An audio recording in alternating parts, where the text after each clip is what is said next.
Hello folks, you're all very welcome back to the Celtic Soul podcast with myself, Andrew Milne, in the hot seat. My special guest on the show today will be former Ireland and Celtic coach Steve Walford. This episode has been kindly sponsored by Orange Skipper Drogheda. Thanks very much to Eugene for his continued support of both the fanzine and now the podcast. If your business or Celtic Supporters Club would like to support the podcast and become a sponsor, please email us at info@celticfanzine.com, or you can contact us through the website or through social media. Special shout out to regular listener Jackie Meaton over in Canada. Jackie is well known for his work within the North American Federation of Celtic Supporters Clubs and his connection with the Las Vegas Convention. Jackie suffered a mild stroke and is in hospital at the moment, but even in hospital, Jackie is supporting the Hoops. On Sunday from his bed, his son-in-law Tommy brought him in his iPad so he could watch the match. Thanks to his daughter Linz for the updates. Get well soon, Jackie, and you'll be out soon for a well-earned Bacardi and Coke. Another game, another lockdown, and another dance around the sitting room for myself. And we're now in a cup final. A cup final to look forward to as we go for 12 domestic trophies in a row. What a remarkable achievement it would be if we could do that quadruple treble.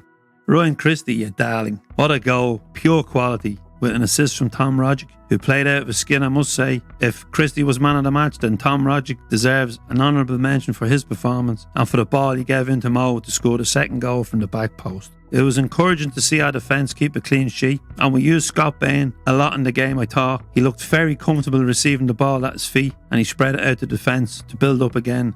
It reminded me of his time under Brendan Rodgers in goal. Shane Duffy should take great confidence from his performance as the players continue to answer Neil Lennon's critics. After that first half and performance in Lille, they kicked on again on Sunday.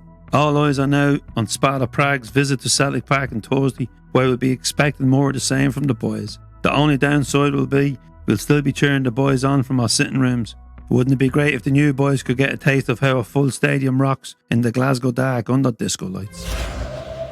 Steve Walford won the FA Cup as a player with Arsenal.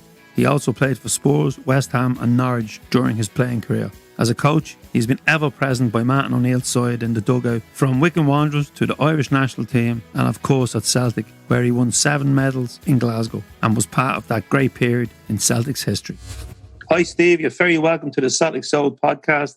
How has life been for you during these strange times of COVID-19 and football without fans? It's been strange, obviously, because, it's a different life, isn't it, really? But my life ain't really that changed because I don't go out a lot anyway anymore. So I'm just sitting at home like I normally do. The quiet life. Quiet life. Absolutely quiet life. Just sit about, walk the dog when I can and just chill. And Steve, you had a recent knee operation. How are you recovering from that? Yeah, I'm coming. It's good. It's good. It'll be 2 weeks tomorrow since I've had it done. So, it's progressing good. Plenty of painkillers. Yeah, plenty of painkillers. Steve, Celtic seems to be finding some good form again after a bumpy road. It's working out for Neil Lennon now. You worked with him as a player. You were also part of his backroom staff at Bolton. The pressure is immense in the Goldfish Bowl that is Glasgow. How does Neil Lennon, how does he switch off from all this scrutiny and prepare the teams for all these competitions? Well, I mean, it's really be difficult for him, but I know Neil very well, and he's a real good football man. He knows the game really well. He knows players really well. I think he has a good relationship with his players, and I think they all want to do really well for the club. And I think he's doing really well, especially in the circumstances over the last few weeks where he's lost a lot of key players, played some big games. Not really. I watched a couple of games. Didn't really play that great, but didn't really play bad enough to. Especially the Old Firm game. I think Rangers looked more dangerous, but I don't think it was closer than everyone says it was. If you understand what I mean, I don't think they were that brilliant. I suppose you were involved in so many, derbies where it was tackle after tackle, end stuff, and for us watching on our sofas, not being able to be at the game is bad enough. But I've never seen such a placid performance. It was missing the rough and tough that we normally get. Yeah, I actually think that the lack of crowd would affect that without a doubt. The lack of crowd at one of them, because the noise at one of them games is just unbelievable, and that gets the hairs on the back of your neck going, sort of thing. So it was fantastic being part of it as a coach, but like actually planning it, I would have loved it, you know. Yeah, the first one, Steve, that you were involved with was I think the 6-2. Yeah. Does anything prepare you for the atmosphere walking out that day? No, no, I can't say no. No, no, not at all. I know. Obviously, I'd watched loads and loads of them down south on the TV and the noise, and it's not the same. No. When you go out there and the noise, and especially when there's a goal scored, and it's nothing like that I've never experienced in your life. For us, anyway, in the stand, I was in the jock stand that day up high, and it was like the atmosphere was just. It was as if it was a huge statement that was being sent out. We're back because with the exception of the '98 season, Steve, we'd had a barren time. I know. It was it was one title in 12 years. Yeah, I know. It was when we went up there, we knew it was going to be really tough because the Rangers were a dominant team and they had really good players, to be fair. They had a lot of really good top players. And we knew it was going to be tough, but we had some good players as well, so it helped. Yeah, definitely. And in that game, even when you look back at that game, we all talk about the goals and that, but Bobby Petta on the wing that day, he was unplayable. No, he started the season. That season, he was brilliant, Bob. I mean, like playing as a wing back as well, because he couldn't tackle. Well, he couldn't tackle. Put it that way. So on that side of it, he done really well for us for that season. We look back because the season before, Bobby was hiding on the pitch. Stan Petrov, he was playing as a full back, and it was just and all of a sudden we seen these players. So we were putting it down to coaching staff and the leadership of Martin because. Yeah. These were different players on the pitch. Well, like obviously the new manager comes in, it gives everybody a fresh start, and obviously Stan was a midfield player. We knew that he was just being played out of position the season before, so he was a top quality midfield player. Even we saw that at an early age, and Bobby just he flourished under Martin at first because of Martin loved people to take people on, and whatever you say, Bobby could do that. Oh, of course he could. Martin brought in a lot of post-tough players. He brought in hard men on the park. Big Sutton, Tomo, Neil Lennon, this. We had felt that we had been bullied by Rangers over many years, and all of a sudden, and big Juice come in as well in defence. Yeah, he did. Yeah, he give him some credit. He was a good player. Yeah, really good player, yes. But all of a sudden, Steve, we've now got a team that can match Rangers physically as well as in talent. And as you said, they had a great team. Were you surprised when you came in? A little success that team had. Yeah, there was quality throughout the team. There was Stan, Lubo, Henrik. Oh, Lubo's a different class. Jesus Christ, man! Yeah, what player he was. He should have played for one of the best, like any team in the world. He could have played for Lubo.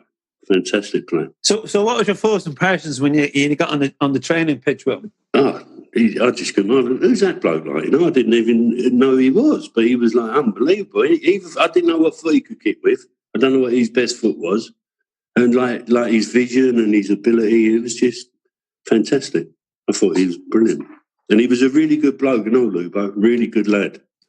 When you go back in for your coaching meetings, because it's well documented that you were very instrumental in the week-to-week training and coaching of the team, along with Robbo, and Martin played the more match day role. That's what we're led to believe anyway. What was the conversation like with the coaching team about what you had there and what needed to change?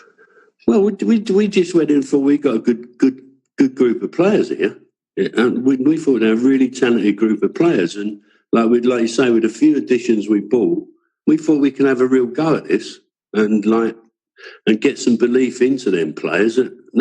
Come on, we can go all the way here. We can take Rangers all the way here, because it seemed like there was a kind of like maybe, yeah, all right, yeah, we're okay, but maybe a different mindset of them. I don't know. The players we brought in obviously were like Sutton was a bit of a loony, but He was a winner.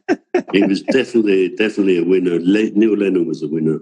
Is a winner. Jos was strong boy. And also one of the things we've done, we pushed Mialby played more centre half than midfield as well, and he was a good defender. Mialby, big giant. Yeah, he was indeed. He was playing a lot of games in midfield when we first arrived, and we thought, no, he's not really a midfield player. We'll put him at the back, sort of thing. He became a good player for us at the back. See when you're dealing with a player like an international player like Mialby, who's playing in the middle, and you're telling them, right, this is the role I want to play. Are they all buying into it, or do you have to get a couple of results before they start buying into the philosophy? Well, I think they bought into it quite early doors because we were getting the results at the same time. So we changed the formation for a start. We played three at the back, three centre backs, which everybody's raving about nowadays, but we were doing it all them years ago with wing backs and midfield players and playing two up front. So the formation was different from what they were used to, and they bought into that straight away. We were playing with like you say, Bobby Petter and Jackie Mack first of all on one side as wing backs, and then we brought Didier Gattin, who was like an Olympic sprinter sort of thing, and he was on. And so we were playing with not fullbacks. Where Rangers were playing a similar sort of style, but it was kind of like the 3-4-3 Dutch version, which was going about a lot then. But we played it at Leicester. We played three centre backs at Leicester, so we just carried on bringing that formation to Celtic because we thought that suited the players that we had. To made us stronger through the middle, and we could deliver from the side. So, and we just with the players that we had at Celtic, we thought we'd continue with that formation. Yeah, you mentioned Didier Gattin. What a signing he turned out, a bag, and he turned out to be. No, he did, without a doubt. Didier was one of the worst trainers I'd ever seen in my life. You used to watch him train, you think, you can't play football, and then he'd go out on a Saturday and he was unbelievable. He was just brilliant for us. So, without naming names, Steve, you just tipped on something there. He didn't look great in training, but he was great on match day. Was there any players who were the reverse that you saw on the training pitch and then just couldn't articulate on match day? Not to that degree, no. No. I'm going to spring forward, and I will go back to that time at Celtic. Shane Duffy's been criticised a lot in the media and even by a section of the Celtic support for performance in recent games since he came up. Now, he had a solid performance on Sunday and, Celtic didn't concede. Now, Martin O'Neill has come out and backed Shane Duffy. You worked with Shane with Ireland. Yeah. He's had the loss of his dad on top of, all the scrutiny now that goes with, playing in Glasgow. Is he the type of person that firstly can he deal with, And what qualities are we going to get from Shane this season? Yeah, first of all, without a doubt, I'm sure. Shane would be able to deal with everything that's gone on. It would have been a shock for even Shane with all the going into Glasgow, and even though there's no support there, but outside the city and in the city, the scrutiny come under. But Shane's a good, honest, strong footballer. Really, really decent. He's a good defender. Sometimes he goes to ground too early, which he knows. He wants to learn. He's good. He's always asking questions about, can he do this better? Can he do that better? And the spotlight's on him because he's come to Celtic from the Premier League. I've got no doubts he'll be a success there. He came in, I suppose he wasn't in the first team with Ireland until the Italian game at the Euros. And he was brilliant that night. Yeah, he was there and thereabouts. Obviously, we started with I think it was Clark and Shazy for the first two games, and then Ryan changed it all around for the Italian game and brought him in, and he was immense that game. I think did he bring James McGeady in that game as well? No, I think James has started. I might be wrong, but I thought James started the games. I thought after the Belgium game maybe that I thought maybe Martin changed it up a bit. Definitely left out a few after the Belgian game. We left out a few. We left out the two centre halves. I think Glenn Whelan was left out. He was, yeah. And he definitely brought in big Daryl Murphy up front. Another former Celtic boy. Yeah, I know he was. Yeah, I know. He did bring in big Daryl, and he did change it about, and it obviously worked for the Italian game and the French game to a degree, because the Irish team played really well in that game. Yeah, I travelled to that tournament, and it was just a brilliant experience. Leon isn't a happy city for us. It's not, the Bobo Baldi handball and no, don't talk about that. Ireland going out, and it's never been. The only bonus was when we went to see Ireland there, the weather was beautiful. When we went, I think it was the coldest I ever was at a football game that night, and then with the Bobo handball, and it must have been devastating in the dressing room after that one. Yeah, no, that was devastating. Put it that way, because we played really well that night.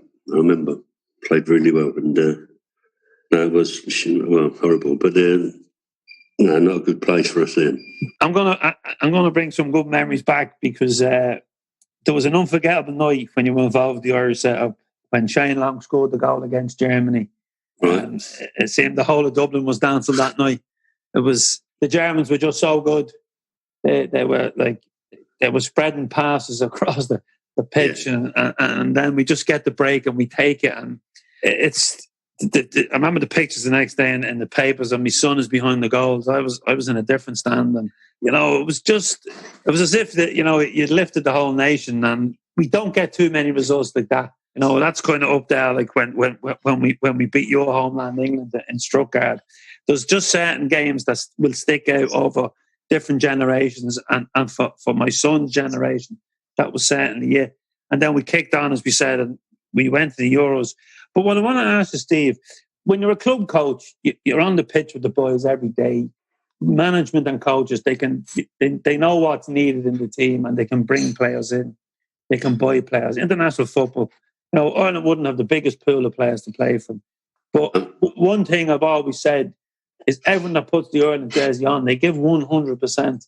But when you come into a setup, like an international setup for the first time, Steve, how hard is it to, because you've only got a small window to coach these players into the system that you want to play? It's very difficult. I think the hardest thing is set plays, set pieces, for and against, because week in, week out, defensively, players are doing the same thing, and then they come somewhere else for a week or something, and somebody else might want to change the way they defend at corners and free kick, what they're not used to, or what the teams that they play for set up a different way that I would want them to defend.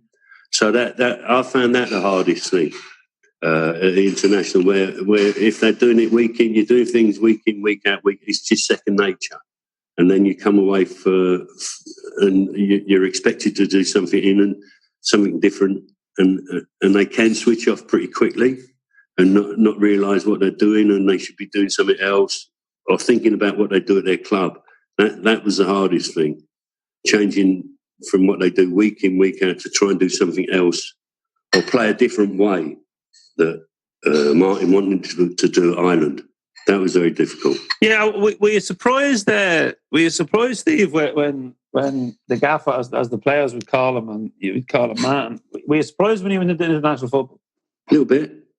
Yeah, a little bit, because I still think he had a lot more to offer at club football, but I suppose it was a good chance for him to pit his wits against the best coaches in the world. So I think on that side, he just thought, I'll have a go at this, and obviously with the pool of Ireland. So I was a bit surprised at first, I was a bit. And what about when he brought Keane in? Because I don't think had he walked it right before?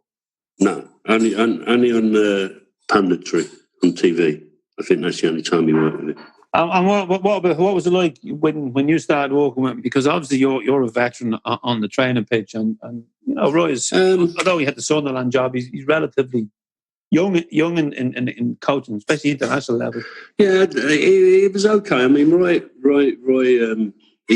I think he liked to do a bit of the training, but so I didn't want to tread on his toes too much. But if there was anything needed to be done, then I would do it regarding the team shape and defensive stuff and attacking stuff.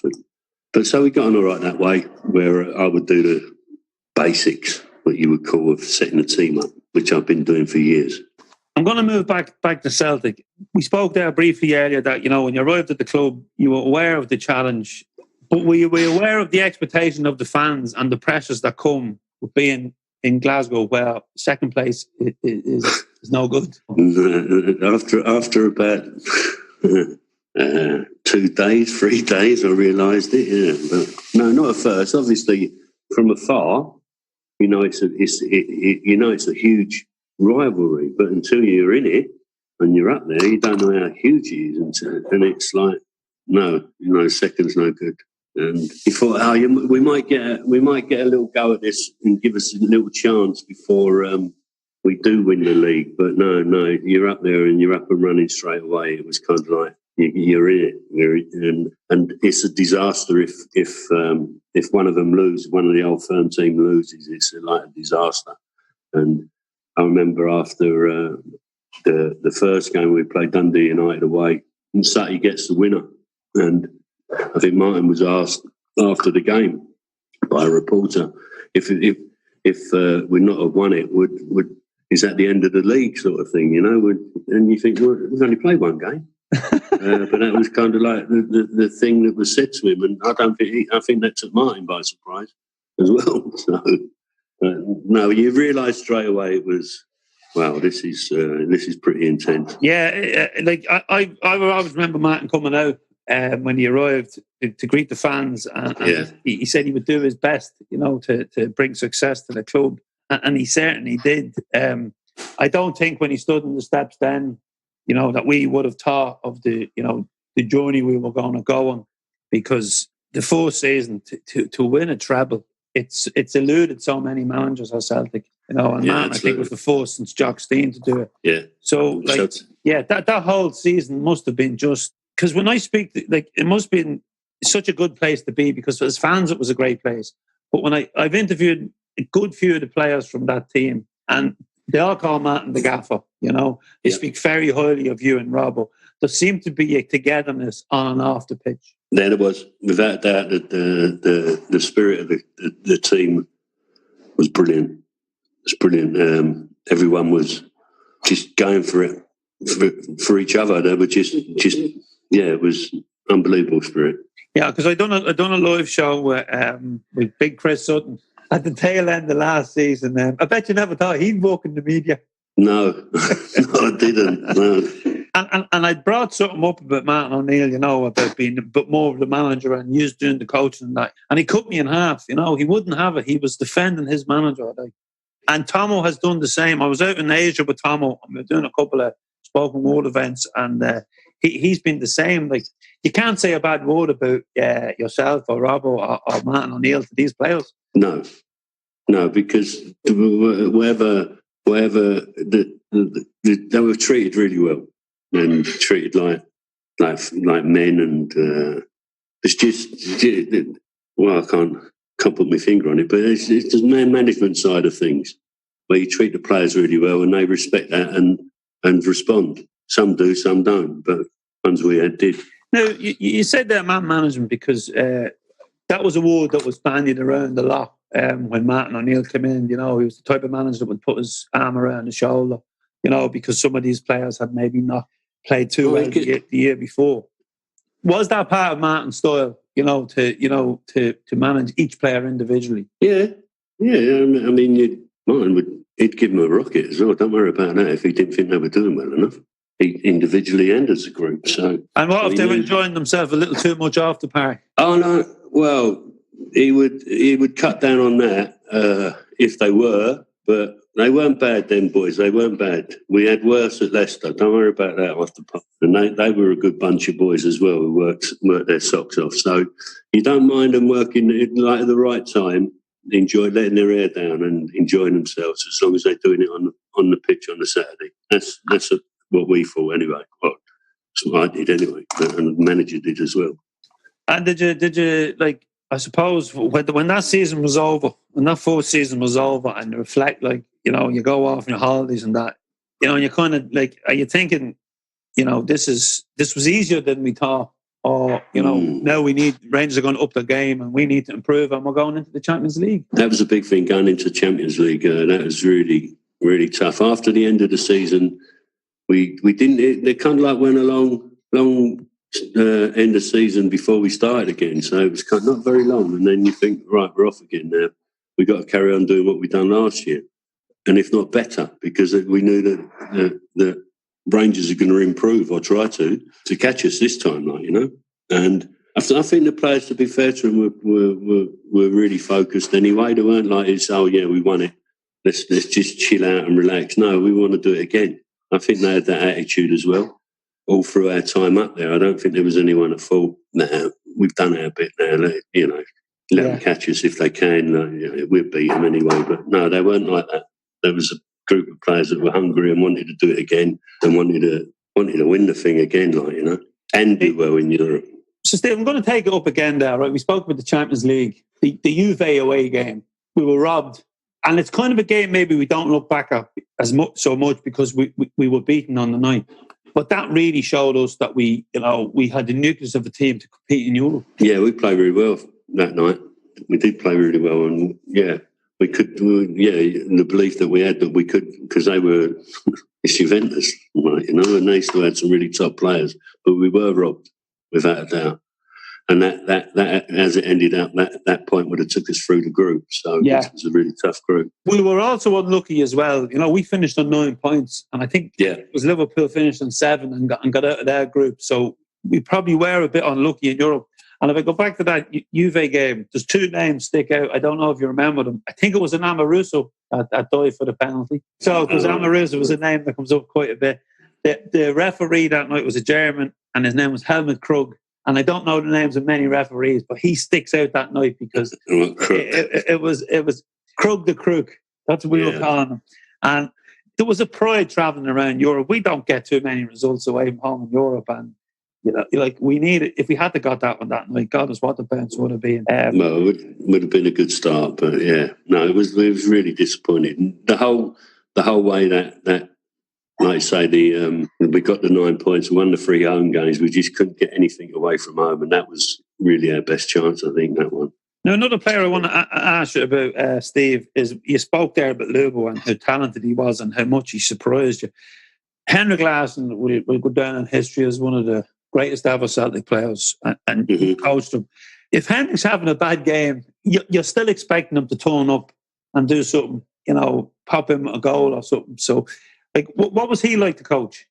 Oh, Henrik was a joy to work with. I mean, no complaints, no moans. He just turned up every day and got on with it. And he liked to do his own little bit afterwards, a little bit of finishing. The only thing Henrik didn't like to do is do any defensive work if we're defending corners and free kicks and stuff like that.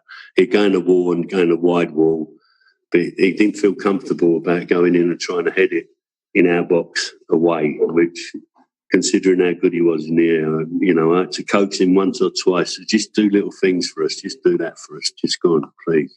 We need you, like, you know. I ain't got nobody else for a start. But other than that, he was a joy. He'd do anything you asked him, and then you just let him do his thing. Because you can't coach what Henrik does. That's just a natural thing. His runs, the way he finishes, the way he attacks the ball. That's a natural thing. That's no coach in the world can do that. Well, and was he? You can try, but the player has to be able to do it. But he was just a natural goal scorer. Now we got an extra season out of him. He extended his contract for a season. How important was Martin O'Neill in securing him? Well, of course. I mean, it was obviously the disappointment of 2003, and so we got him for another year, and we ended up winning the double again. And I actually think he didn't want to leave on I actually think he wanted to go out on a win sort of thing anyway, you know, to actually win the thing again. And I suppose we said goodbye to him twice, but I think the most emotional was when it was after, I think it was the last league game at Celtic Park, because I know we played Seville in his testimonial, but I think he'd gone through the emotions of leaving. He was tearful that day. Can you remember him coming into the dressing room after that game and, you know, like knowing that was his last competitive, you know, time at Celtic Park? You can't remember it, no? No, I've got to admit, I can't. There was one... No, it's just that, no. I think I was... Do you know what? There was one... That season, I was doing my pro licence, and there was a weekend where you was doing a residential away. And I don't know if it was with... It was definitely I missed the game. I missed the home game to go over to Holland to do a residential with the other people that are doing the pro licence and doing an assessment on Feyenoord. It was in Feyenoord. And I don't know if it was that game I missed, but I definitely missed one home game because we'd already won the league and the manager went, go and get it done. Otherwise, I would have had to have done something during the summer or the start of the following season. I remember Martin saying, go off and get it done, like, you know. So I don't know if it was that game. It might have been, but it might have been because that wouldn't have been when we got the trophy, would it? I'm not sure. It may have been. I just remember him coming up to the stand that day, and he was quite emotional because he didn't. I was at the Seville, the testimonial game, and it just didn't seem. It just felt that he'd gone through his emotions and he'd moved on. But then he moves on, and like because while he was in Scotland, and when I speak to the players, and we'll go in a little bit about that in a few minutes, Steve, when we talk about the Seville season. But there was a kind of a disrespect down south of Scottish football, and in particular, and when you think of it, Celtic and Rangers had really good teams then, both got to European finals. But Henrik, you know, he goes off and he goes to Barcelona, then he does a little stint with Man United, you know. Henrik was capable of playing anywhere. Absolutely. Yeah, without doubt. And he could have played for anyone, which he proved. He won a European Cup with Barcelona. So, I suppose the people down south would say that. But, I mean, a lot of people from down south went up and played up in Scotland. So, before our time even. Yeah. So, and to be fair, if they ever met in Europe, the Scottish teams always held their own against the English. And down south, always held their own. If I remember rightly, they were always tough games. Steve, I've said on this podcast numerous times that, you know, one of my favourite seasons ever following in Celtic was that Seville year, 2003.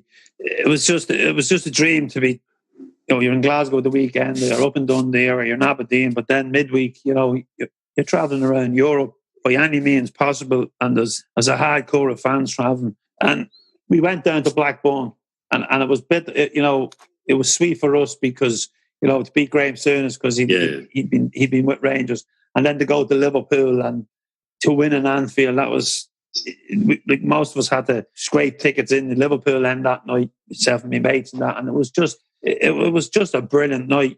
And then Boavista, I spoke to Rob Douglas last week about the relief and people crying in the stands, which you wouldn't have been aware of. But, you know, young men, old men, women, you know, there was so much tears of it, I suppose, relief and enjoyment that night. And then we went to Seville. We didn't get the result, but what a party we had. And when I look back and to think that how close we were to winning the European trophy, and then that Porto team go on and win the Champions League. Yeah, that was kind of like really tough to take that night. The way that the Porto played, the way that they fell about, and if you blew on them, they fell over, and the guy goes on there and he's still managing and still moaning about players falling over and just, well, I thought it was an absolute disgrace the way they played and tried to get our players sent off and booked and just play the game, but it didn't happen like that. And then they go on the following season, as you say, and win the European Cup. Would that have happened if we'd have beat them? Don't think so. Maybe, don't think so. I don't know. It was just a brilliant run. The night, the joy, and then the following week, then we lose the league as well. But even though we didn't win any trophies that year, it would still remain one of the greatest adventures, I suppose, as a fan for myself and for so many. Because when we think back, everyone talks about, the older boys talk about Lisbon, but we had something to talk about because we'd gone on this amazing run and beaten teams that we shouldn't have. And there's one goal in particular that sticks out, and it's Big John's goal in Vigo. That took us to European football for the first time after Christmas in I don't know, since the early 80s maybe. Yeah, I remember it well. It was good. I mean, them ties against all them teams that we played along the way were really tough games, and really close games, and it was some achievement to get there. Put it that way, it was some achievement to get there. That was fantastic. It was a roller coaster ride, but it was an achievement, and the players were brilliant.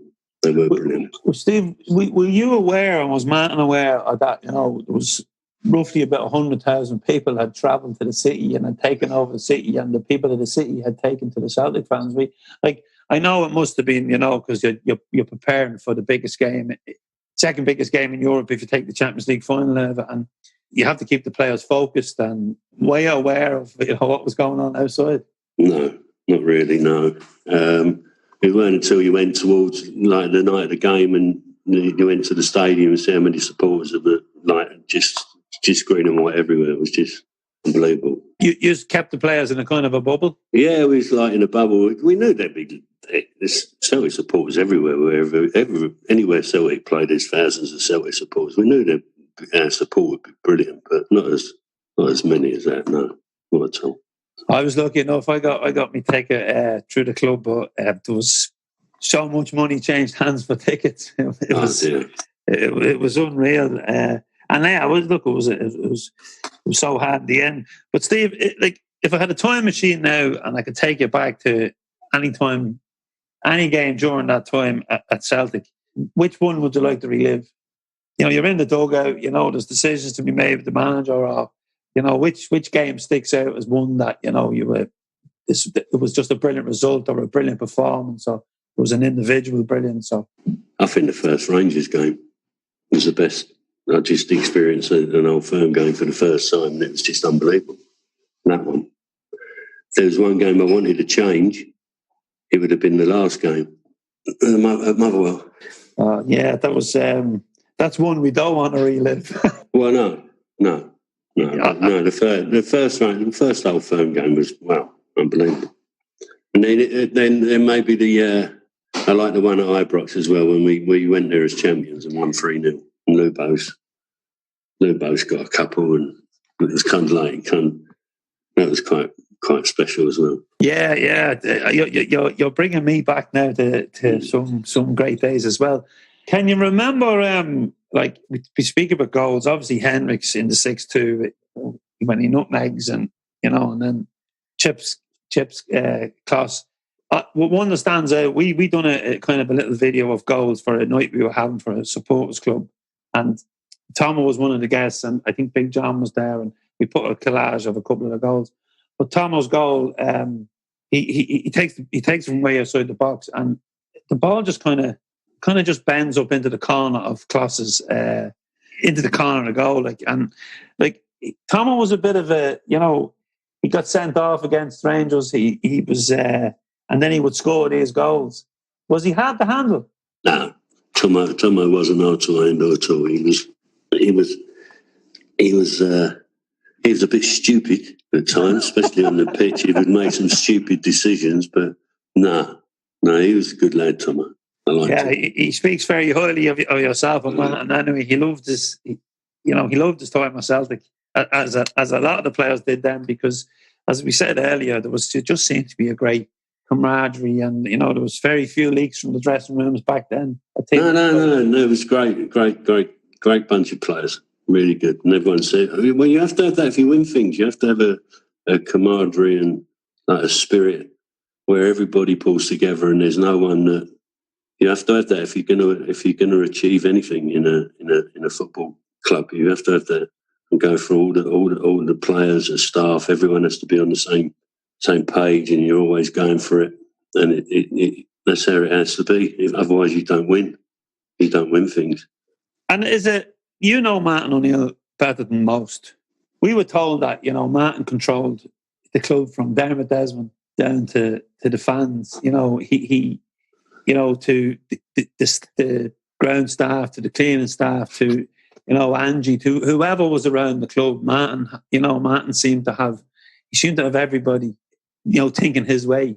Yeah, that's just the way that we work. We try to involve everybody who was involved with the football club, with like Angie, God rest her soul, but everyone, ground staff, groundsman, Big Johnny Hayes, everyone. It was just kind of like, we're all in this together, guys. And I think Martin produced a little bonus scheme for them, and if the team were doing well, then they would pick up a few bob as well, sort of thing, Brilliant. So that certainly get you popular. I would have thought so. But I mean, he that's how mine was. He would work like that with all the clubs we was at. We'd kind of like. As we spoke there about, obviously this is a Celtic, podcast, and we spoke about Ireland, to my national team. But can you take us back, Steve, before we wrap up? Just take the listeners back to when you were growing up and your formative years and getting started as a professional footballer, and then obviously moving on later to become a very successful coach. Yeah. Well, I mean, it's a lot different nowadays regarding. I mean, they get everything given to them on a plate nowadays, but like in our day, you just played for your local team or your school, and then kind of like hopefully you get picked up by somebody and scouted, and you go and train there a couple of times a week, which I did. A couple of evenings a week, and then they give you, if you were good enough, they give you an apprenticeship, which I don't think that works anymore nowadays. I was on £8 a week, you got your bus fare as well. So was that with Tottenham? Yeah. So I was on £8 a week, and it went up. No, it went up to 10 when I was 17, and then I signed pro just after it. And so it worked out that you got all your digs money and your travel expenses, and you got £10 a week in your hand for pocket money. And then they give me a professional contract, I think, for £30 a week, where I had to find all my digs money and all my travelling, my bus fares and all that to get to work. And so I think I was worse off. And I think they actually put the apprentice money up to 15 and 20 when I signed the contract to go to 30. So I think I would have been on £20 plus me expenses anyway. I lost out on that one. I lost out on a lot of them. Don't worry about that. It was a time when it's not like nowadays where footballers, even at that age, they get offered fortunes, before they've even left school. They get deals where they're just banking on them to actually become a footballer and earn them some money or do really well for them football clubs, like the top teams in the Premiership and all that. Down here, I wouldn't like to think what they pay out on youth academy, which is a shame because then it stops. Sometimes it stops the fight in a player to actually want to be a player. Yeah, if you get things too early, too quick, then maybe you think, what if I've got to run that extra 10 yards? What have I got to do that for? I've got to make that tackle. I might get hurt. I'm still earning me money. So we've all got opinions on it, and mine's sometimes I can be a bit cynical and think they shouldn't be getting that. This age, they should be fighting for it and working for it. It's like players nowadays. They play 2 games for the club in the Premiership, and then they're international players. Where when I played, the international players, you weren't an international unless you played 100 games in the Premier League or in the top league. When I played, it weren't the Premier League. It comes too easy, too quick, in my view. I wouldn't change it though. Not the way that I'd change the money I would have earned, but not the way that I grew up and played football. It was a good era. That's not era. Steve, you mentioned that, right? And as a coach, I'm going to get your coach's head on here. Yeah, go on. Like the likes of Man City, and I just use Man City as an instance, right? They now have the money to take all the best young players. We've had a couple up on loan, and we know of young Frimpong. Like we've had Paddy Roberts up on loan twice, and we had the big centre half, So I can't think of his name. He's playing Champions League level now anyway. But they never got a look in at, I think Jason Denoyer is the name.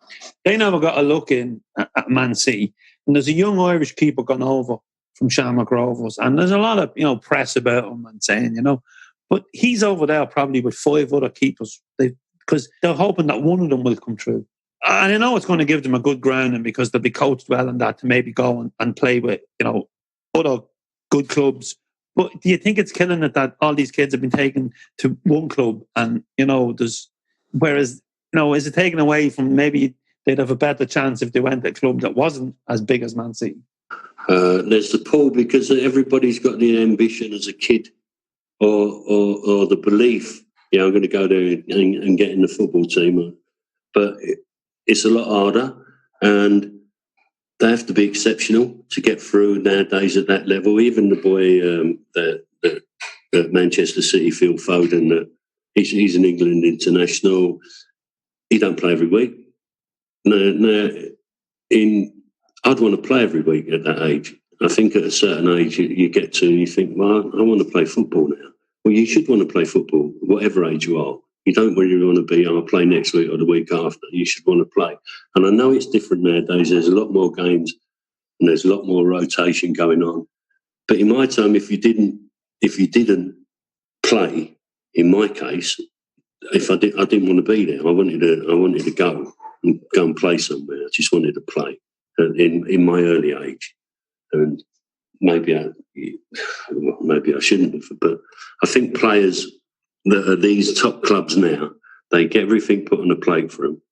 The facilities that they use are unbelievable, and so it is a real, if and when they do leave them clubs, a real culture shock, and it'd be interesting. Somebody would do it anyway. Over the years, the amount of money they spent on these teams. I mean, you're talking about Chelsea now starting to play a few more of their kids in the team. Man City, them two teams have been competing for the top cup down here, the Youth Cup, for years. For the last year, it'd be interesting to see out of all them players that have played in them games and come through. So now, God knows what, say 5 years, how many of them actually progressed and where they've gone to and what they're playing now, what level of football they're playing now.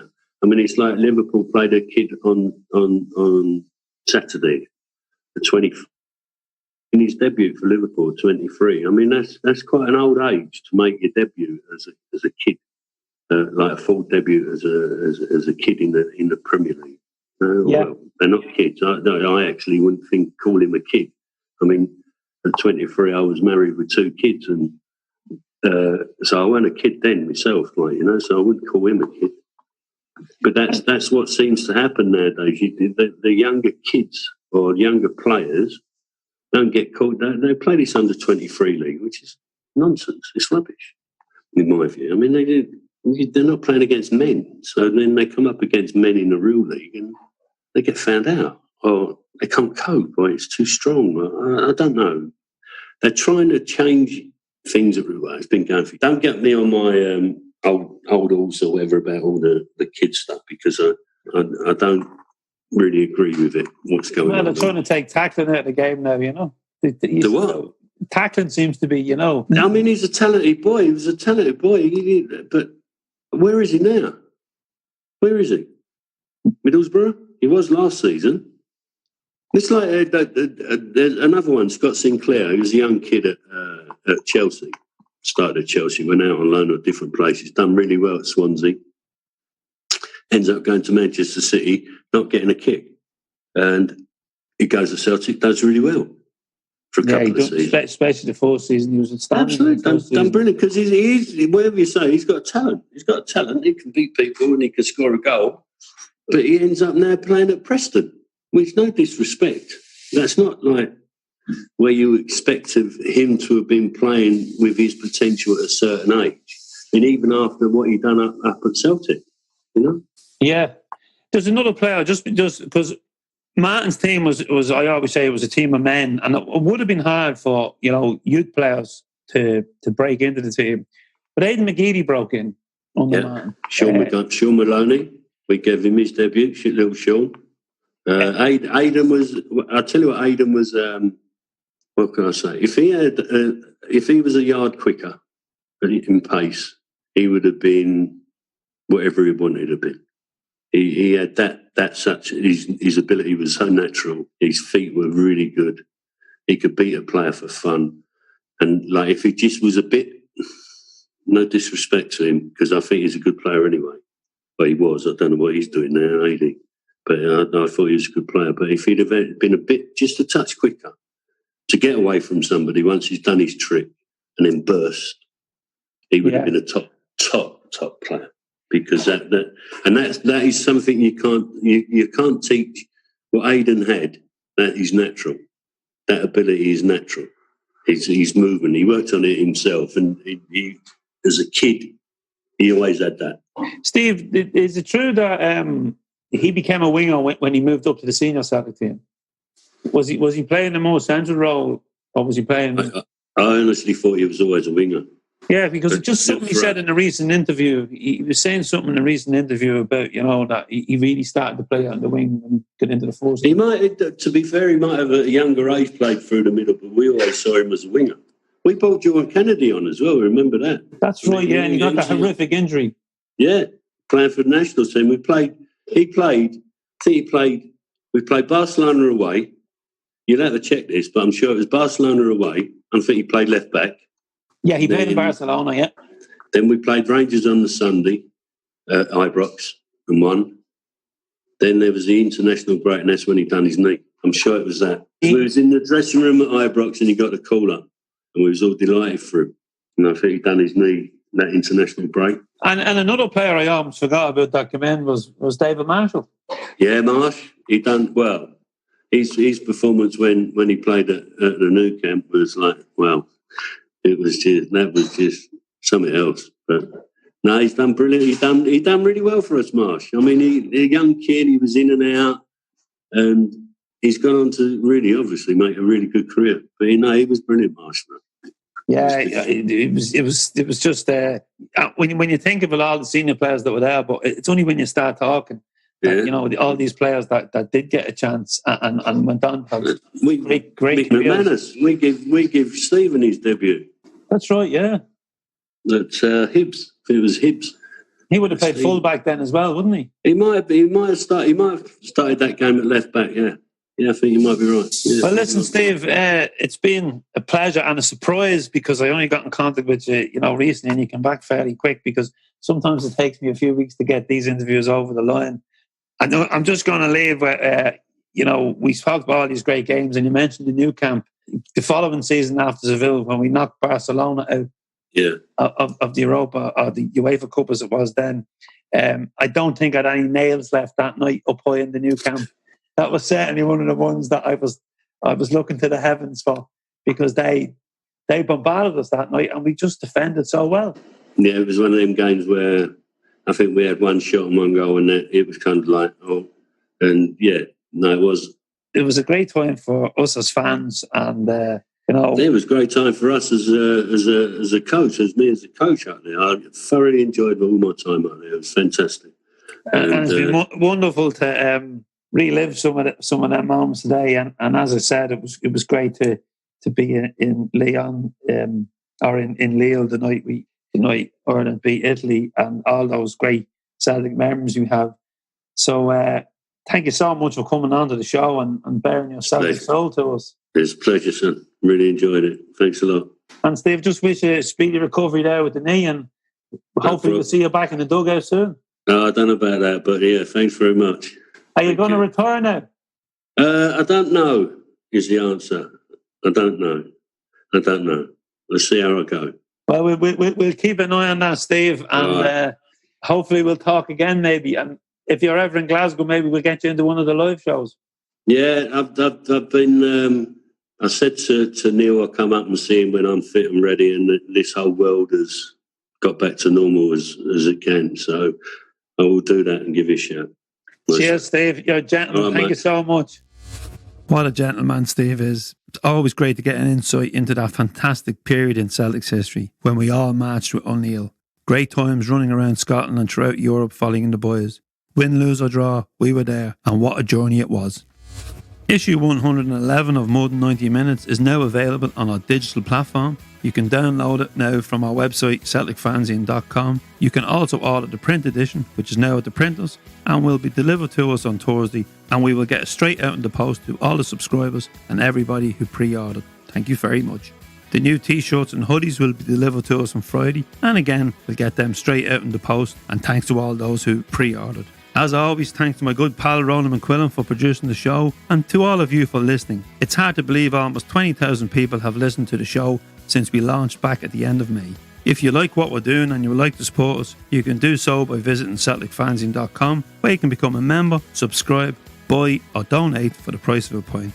We promise no unwanted Google adverts on our website and no unwanted advert interruptions on our podcast. We're keeping it real and we're keeping it independent. Your support will help us to continue to produce quality, independent fan journalism, podcasts, video content, free live events. And don't worry, if you're not in a position to financially support us and give us a little donation at this time, don't worry, we will still deliver the same quality content to all fans free.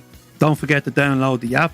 That's free too, and you'll have access to all our podcasts, articles, daily news, video and info on upcoming events, the fanzine and our online shop, all at the touch of a button on your phone or tablet. All episodes of the podcast are now available on all platforms, so don't forget to hit the subscribe or follow button and you'll never miss an episode. Once again, thanks to our episode sponsor Orange Skipper. Big shout out to Eugene. He's been supporting us from issue 1 of the fanzine and now continues his support through the podcast. If your business or Celtic Supporters Club like the podcast and would like to become a sponsor, please email us at info@celticfanzine.com. You can also contact us through the website or message us on social media. Folks, keep all the suggestions coming in for what guests you would like us to have on the show, and we'll reach out to them, and we have a couple of great guests lined up over the next couple of months. And as always, keep your comments in. Here's just some of the comments that came in. Keep up the good work, Andrew. Really enjoying these podcasts. Believe it or not, I had never listened to a single podcast before this COVID shite started. One of the only positives from it, perhaps. Cheers, Ewan Timmins.